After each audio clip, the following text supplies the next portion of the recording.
Hi guys, welcome to Bini's kitchen. Guys, ഞാനിവിടെ അവൽ ഉപ്പുമാവ് ഉണ്ടാക്കാൻ പോവുകയാണ്. അതിനെ ഞാൻ അവൽ ഒന്ന് പെട്ടെന്ന് കഴുകി എടുത്തു വച്ചു. അതിനകത്ത് ഞാൻ ഇച്ചിരി മഞ്ഞൾപ്പൊടി, ഇച്ചിരി ഉപ്പും ചേർത്ത് വച്ചിരിക്കുവാണേ. നമ്മൾ വെള്ളത്തിനകത്ത് ഒത്തിരി നേരം അവലിടാൻ പാടില്ല, പെട്ടെന്ന് കഴുകിയെടുക്കണം.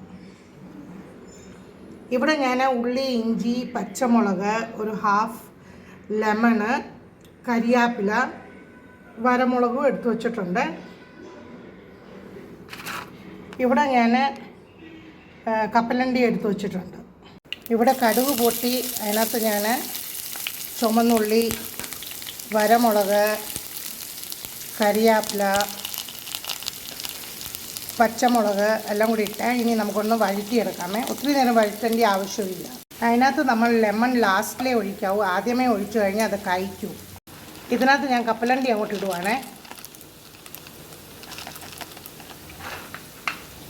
ഇനി ഞാൻ അതിനകത്തോട്ട് അവലിടുവാണേ. ഓൾറെഡി നമ്മൾ അവലിനകത്ത് ആവശ്യത്തിനുള്ള ഉപ്പ് ചേർത്തിട്ടുണ്ട്. പിന്നെ നിങ്ങൾ ചെക്ക് ചെയ്തിട്ടേ ഉപ്പിടാവൂ. ഞാനിവിടെ അവൽ ഇളക്കിക്കൊണ്ടിരിക്കുവാണേ. എന്നിട്ട് ഇനി നമുക്ക് ഇങ്ങനെ ഒന്ന് വച്ചിട്ട് 5 മിനിറ്റ് ഒന്ന് വേവിക്കാൻ വെക്കാമേ. അങ്ങനെ ഞാൻ 5 മിനിറ്റ് അടച്ചു വെച്ചൊന്ന് വേവിച്ചേ. ഇനി ഞാൻ അതിനകത്ത് ലെമൺ പിഴിഞ്ഞൊഴിക്കുവാണേ. ലെമൺ പിഴിഞ്ഞൊഴിച്ച് കഴിഞ്ഞ് നമുക്ക് ഗ്യാസ് ഓഫ് ആക്കാം.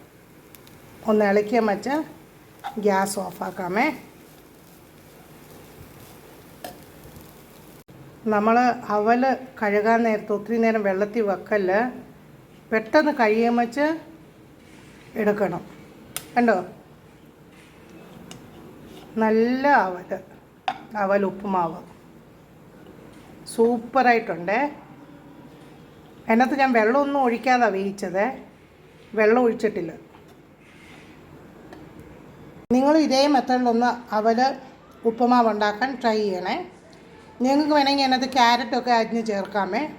Super taste.